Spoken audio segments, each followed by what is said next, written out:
gracias por darnos este lugar a esta entrevista. No, gracias a ustedes por la invitación, No, así que bueno. por favor. Contento. Bueno, esto es un nuevo formato también de la radio, un audiovisual que estamos haciendo. Ya el año pasado hicimos con un amigo tuyo, o considero yo que es Saborido. Pedro, claro, Con un amigazo. amigo de andanzas. Bueno, ¿hacía cuánto que no venías a San Juan? Y como 12 años. ¿Sí? Estuve en un congreso de cultura que organizó el ministerio en su Sí. momento. Sí. Hace 12 años ya, claro. Todavía el museo no estaban Estaba terminándolo. Sí. ¿Y qué te ha parecido el museo? Muy bueno, la verdad que es uno de los grandes museos. De pronto ha crecido su significación dentro de todos los museos del país. Creo que es en estos momentos el más importante, por lo menos de las provincias, ¿no? Mucho mejor que incluso que el Carafa, que era un museo de los más, digamos, era en su momento el museo más importante. Yo creo que ahora le disputa el lugar al Carafa. El Carafa ha declinado un poco, ¿no? No ha tenido unas temporadas acertadas, no ha hecho una política como esta, que lo que veo, por ejemplo, que es un museo muy juvenil, ¿no? Que tiene mucha participación de las escuelas. En general, por ejemplo, en Córdoba pasa que una cosa es la política de los museos, que es un poco más vetusta o por lo menos más capturada por cierta clase social incluso, y todo lo que son los estudiantes, las escuelas de arte van por otro lado. En cambio acá está complementado, ¿no? Me parece que participan, hay mucha participación. Sí. Y eso es algo notable, que es muy distinto a todo, ¿no? Sí, la verdad que tiene esa perspectiva, aparte se ve que es bastante integrador, tiene entradas populares, entonces permite... Totalmente. Eso se notó ayer, ¿no? Que sí, había la cantidad de chicos que había, que no es habitual en una muestra de arte. Yo le decía, es algo excepcional, porque si vos comparás por la cantidad de población, entonces en una muestra de Buenos Aires debería haber, no sé, 20.000 personas, y eso no existe en Buenos Aires. O sea, en Buenos Aires más o menos la misma cantidad que hubo ayer acá, en cualquier muestra de notable, digamos, en el Malva o en el Museo de Bellas Artes. O sea que en San Juan hay 10 veces más de interés por el arte, ¿no?, que en Buenos Aires. Sí, es cierto. Y en este último tiempo, bueno, no hay que olvidarnos que que hubo un contexto político también que permitió durante todos estos tiempos que el arte sanjuanino empezara a emerger, y bueno, estas referencias que tenemos acá, estos acercamientos también al mundo a través de este museo nos permite que tengamos, por ejemplo, hoy tu obra presentándola. ¿Por qué el nombre del título? O mejor dicho. Sí, tal vez lo mismo nos sucede a nosotros. Sí. Es el último verso de un poema de Jorge Luis Borges, que es uno de los grandes poemas para mí. Bueno, Borges, por supuesto, es el más grande escritor que tenemos, pero sí, como poeta también Borges es importantísimo. Junto con el poema Conjetural, creo que son los dos grandes poemas de Borges. Del que hablo es Los Gauchos, se llama. Y la última parte, me acuerdo de la última parte: pelearon y murieron en batallas de las que desconocían su nombre, vivieron su destino como en un sueño, sin saber qué eran o quiénes eran. Tal vez lo mismo nos suceda a nosotros. Entonces, y eso, de eso está hablando, ¿no? Está cuestionando incluso la idea de un sujeto histórico, o sea, lo que somos juguetes de la historia, eso es lo que nos está diciendo Borges. Y nosotros a veces peleamos batallas que no sabemos el nombre que tenían, ¿no? Yo recuerdo, por ejemplo, a mí me llega muy de cerca eso, porque en mi familia, mi abuelo, italiano, calabrés, ¿no?, campesino, pobrísimos, y a mi abuelo le tocó la Primera Guerra Mundial y lo fueron a buscar a la montaña y se lo llevaron al Piave, que ni sabía qué era ni nada. O sea, peleó la batalla del Piave, que fue una de las más sangrientas de la Primera Guerra Mundial, sin saber su nombre. O sea, era nada más que un campesino semianalfabeto que le pusieron un fusil y un uniforme, ¿no? Y esa es la condición. O sea, ahí Borges está tomando esa idea, ¿no?, de los gauchos que, bueno, fueron a pelear por algún... Claro, y los tipos anduvieron por Bolivia, anduvieron en Paraguay, anduvieron en distintos lugares, peleando batallas que no sabían bien, con valentía, ¿no? Pero sí. Y bueno, a mi viejo también le pasó lo mismo. otro calabrés, también semianalfabeto, le tocó la Segunda Guerra Mundial, también le pusieron un uniforme, Ese, se lo sí, llevaron, lo volvieron tullido a la montaña y no supo que peleó en Montecassino. O sea, después se enteró que eso era Montecassino y que era una batalla importante, qué sé yo, ¿no? Esa condición, ¿no? De ser un juguete de la historia, ¿no? De estar, y qué sé yo, a mí me pasó, yo fui a Ezeiza a buscar a Perón y de pronto estaba en el medio de un tiroteo y sí, esos eso sectores. se llamó la masacre de Ezeiza. Sí. Yo estuve en el medio de ahí, como tantos miles, millones que había. Y eso es una forma también de estar en una batalla de la que desconoces tu nombre. Yo nada más que íbamos a buscar a Perón. Y entonces eso también, esa condición de la historia, de la emergencia, ¿no? De que somos juguetes y nos está pasando, siempre nos está pasando eso. Y hoy más, hoy está como que antes había utopía, había por qué luchar, ¿no? Y hoy no se sabe por qué se lucha. Es más, no se sabe si estamos en el medio de una tercera guerra mundial, en los cuales los polos de poder se están reacomodando. Es más, todavía no sabemos si estamos en medio de un cambio civilizatorio, eso, ¿no? Como pocas veces se ha visto, o como nunca vio la humanidad. Es probable que esté pasando eso. Y sin embargo, bueno, estamos ahí, otra vez como juguetes, nuevamente, pensando, ¿no? En que vamos a tener una casita, vamos a ser felices, ¿no? Ese sueño tal vez sea una estupidez de cara a lo que estará preparando el destino, ¿no? Claro, a lo que se está gestando atrás. Claro. Sin embargo, bueno, Latinoamérica en estas últimas décadas ha siempre estado mostrando, más allá de su cuestión de conflicto global, que que no escapa, obvio, pero sí muestra estos matices, ¿no? Por ejemplo, haber ganado la izquierda en Chile hace un tiempo, Sí. Colombia después de muchos años, este peronismo acá en Argentina, el retomar Lula, y Lula con una posición mucho más firme, sin obviar la crisis del capitalismo, mejor dicho, la crisis financiera que está produciendo el capitalismo en este momento. Y hay como algo de esperanza, creo que... Está todo así, vos sabés que está todo condicional, ¿viste? Sí. Y si vos lo mirás de un lado positivo, sí, ganan las izquierdas, de nuevo ganan las izquierdas, ¿no? Porque en su momento ganó Bolsonaro, ganaron monstruos. Claro. Sin embargo, no le fue tan bien tampoco, o sea, nadie la tiene fácil en ese sentido, ¿no? Si uno dice, bueno, los pueblos se van hacia la derecha, yo no creo eso. Los pueblos no van hacia ningún lado, los pueblos a lo que van hacia una cierta felicidad. Claro. Que es la búsqueda de la felicidad, que no sé si es de izquierda o de derecha, o sea, no sé si tiene una afiliación en ese sentido. Entonces, a veces la izquierda se equivoca cuando reclama algún tipo de sacrificio que el pueblo no está dispuesto a solventar, ¿no?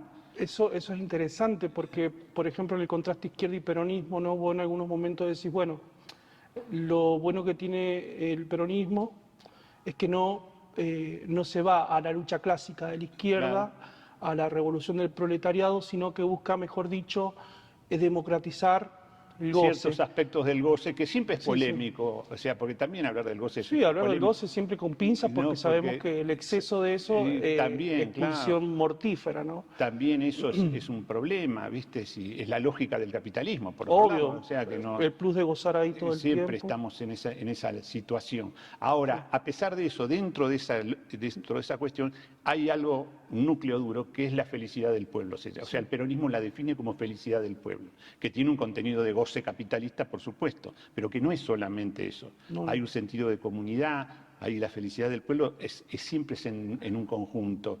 O sea, ahí eso es un diferencial muy importante para el peronismo, ¿no? Entonces, todas esas búsquedas no son individuales.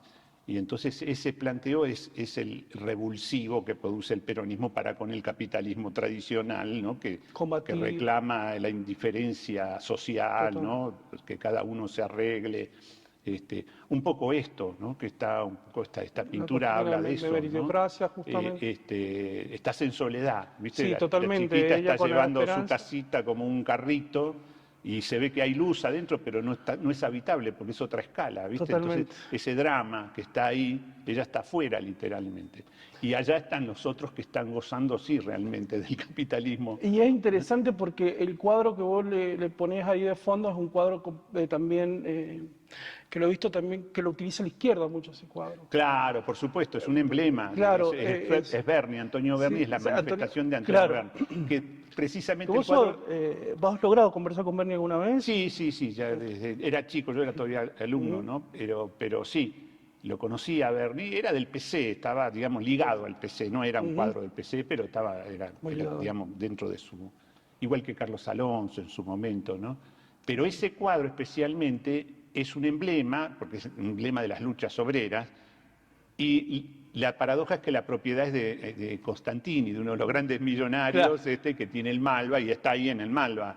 Entonces yo lo que pongo ahí es una pareja de gente, digamos, de blancos caucásicos con mucha plata, y esa cosa así digamos, de poseer ese cuadro que es el emblema digamos, de que vendría a solucionar este Ese problema, problema. ¿no? Entonces, Saciar un poco la culpa, que vos lo decís en algunas otras entrevistas, has dicho, esta cuestión de que a través de invertir en el arte, tal cual. pueden saciar esa culpa de los que ellos son tan cómplices. Claro, tal cual. O sea, toda una vida de codicia, Claro. digamos, se puede saldar, o por lo menos el intento es ese, abriendo un museo de arte contemporáneo. O sea, todo millonario llega a un punto Sí. en que considera que su vida tiene sentido si abre un museo de arte contemporáneo. Si no, es simplemente un codicioso que ha hecho sufrir a millones, a miles y millones, y nada más que eso. Entonces, se redime si el tipo pasa un escalón más y hace como una sublimación de la mercancía, que es la obra de arte. O sea, la obra de arte no tiene un valor computable a la fórmula clásica marxista, ¿no? De dinero, dinero prima, ¿viste? Todo la plusvalía, digamos. Sí, sí. ¿Qué plusvalía tiene una obra de arte? Que el tipo decide que vale, por ejemplo, un Frida Kahlo, decide que vale 39 millones de dólares. Porque hay un remate y la pelean. Uno dice 30, el otro 35, este dice 39 y me lo llevo yo para el Malva. Y tengo una nueva ingresada al Malva, una mercancía liviana de plusvalía, o sea, extraída de la plusvalía, porque ya no es plusvalía clásica, sino simplemente es valor de donación. O sea, el tipo dona esa plata porque no se sabe. Porque, qué sé yo, si vas a calcular la plusvalía de un cuadro como el de Frida Kahlo, que la madera del marco, la tela, el valor del pigmento, el trabajo que hay del que hizo la tela, más el trabajo que hay de lo que hizo el marco, no sé, te dará $500, ponele, digamos, sería ese el verdadero valor y de ahí extrae la plusvalía, que tal vez sean $50. Bueno, claro. El cuadro vale 39 millones de dólares. ¿De dónde viene esa plusvalía? Es el deseo del millonario. Totalmente.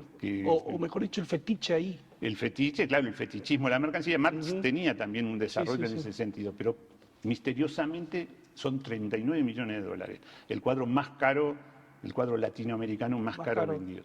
Bueno, eso es una forma de subsanar esa vida de codicia. Decir yo dono cifras siderales, ajenas a cualquier cuenta que uno pueda hacer, porque es mi deseo puro. Yo decido que eso vale 39, él junto con otros millonarios, porque si no, ¿cuánto vale ese cuadro? ¿Qué sé yo?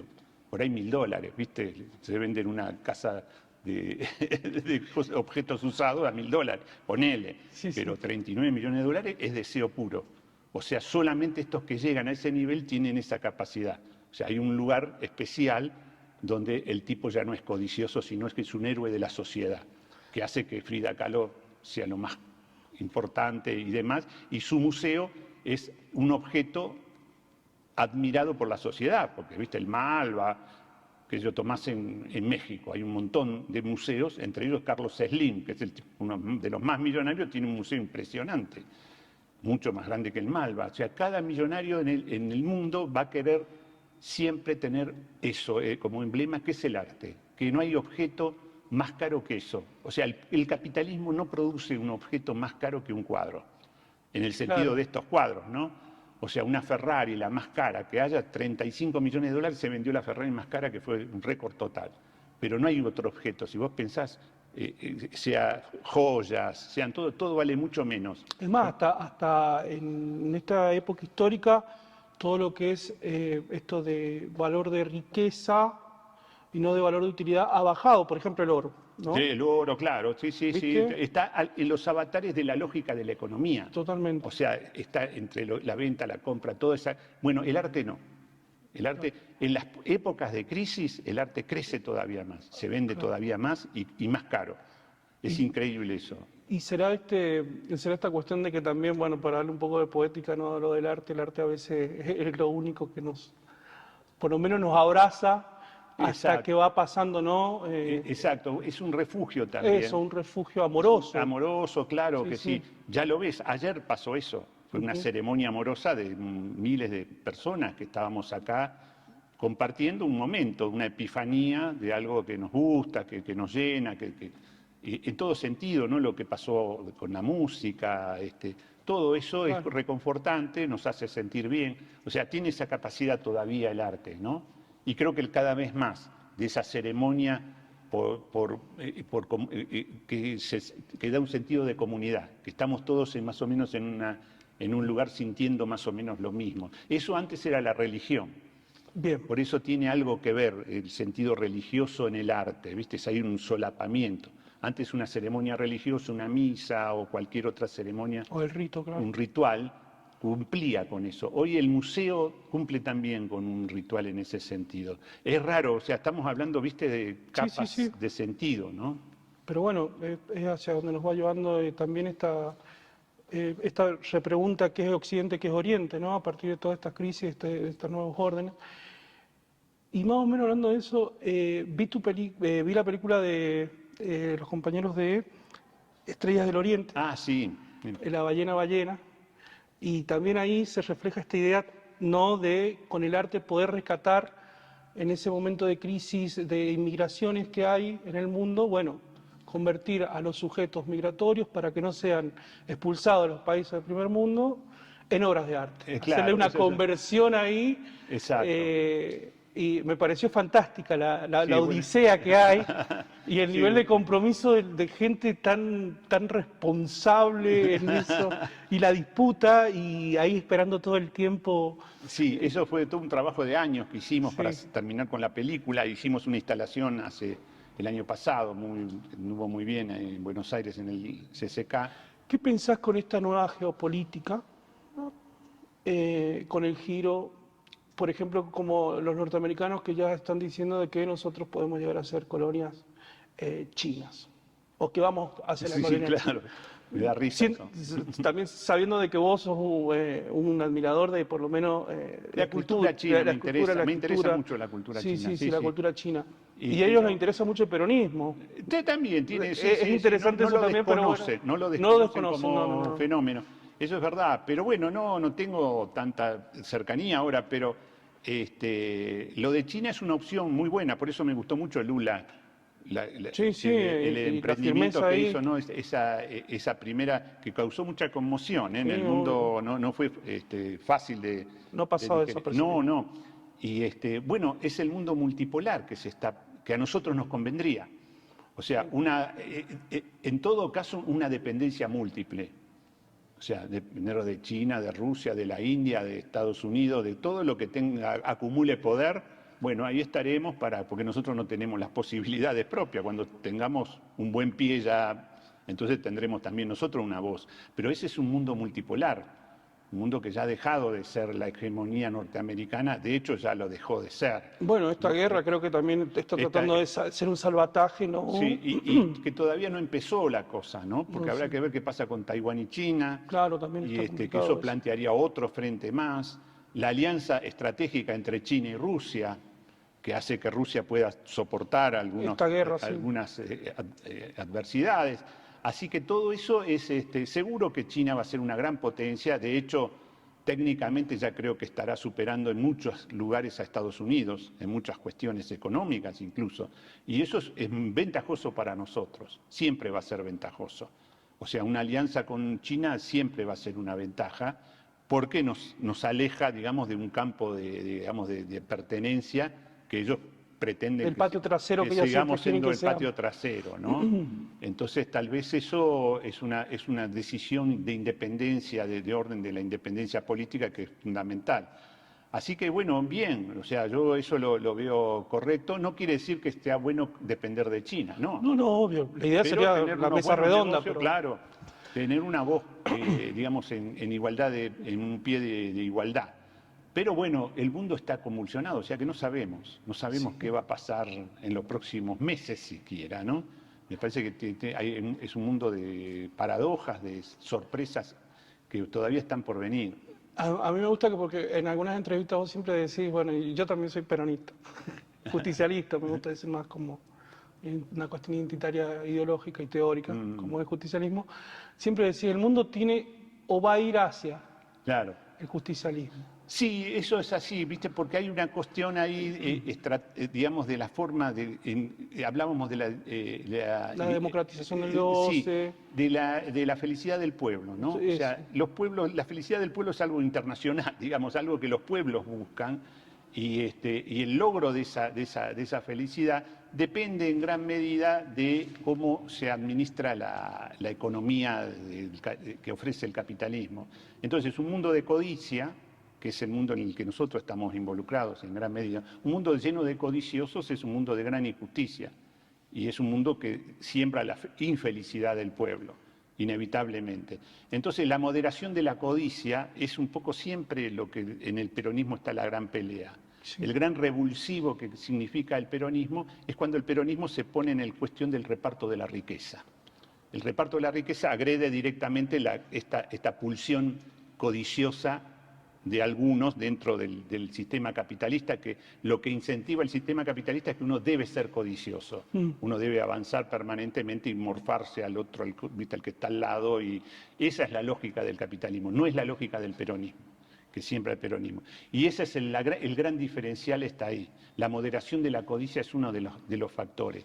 Ahí opera una teoría, digamos, que viene de la Cábala, ¿no? Y que tiene que ver con la misericordia y la severidad.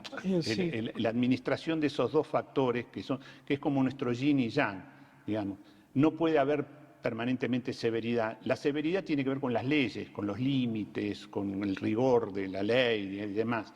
Las leyes del mercado, cuando están presentes, demasiado presentes, son extremadamente severas. Autoritaristas. Y en la metáfora bíblica sucede siempre que por una vía de plena severidad, Caín termina matando a Abel. Esa es la metáfora. Cumplir esa ley por cumplirla, nada más. Exactamente. Entonces, la ley revolucionaria termina fusilando gente, en la ley del mercado termina muriendo gente porque el codicioso está al mar. Y la no puede haber. Entonces, eso es el rayo relampagueante. Una columna es la severidad y la otra la misericordia. Cuando relampaguea el rayo, entonces ahí el rayo funciona. Hay descarga a tierra, digamos, ¿no? Ese es el rayo. Entonces, pero tiene que ir de la severidad a la misericordia siempre. O sea, si hay severidad, entonces tiene que estar agarrado de una misericordia. Se aplica la ley, que es severa, pero con misericordia. Entonces sirve, si no la ley mata. Y eso es el gran problema. Eso es un viejo esquema pitagórico incluso, de armonizar las partes. No de equilibrar, sino de armonizar. Es muy interesante eso. El otro día lo escuchaba a Francisco hablando, que es un tipo que conoce de todas estas cosas, y se corrigió a sí mismo. Habló de equilibrio, hablando de estas cuestiones sociales y demás. Y dijo la palabra equilibrio y enseguida cambió, dijo, bueno, no, armonía.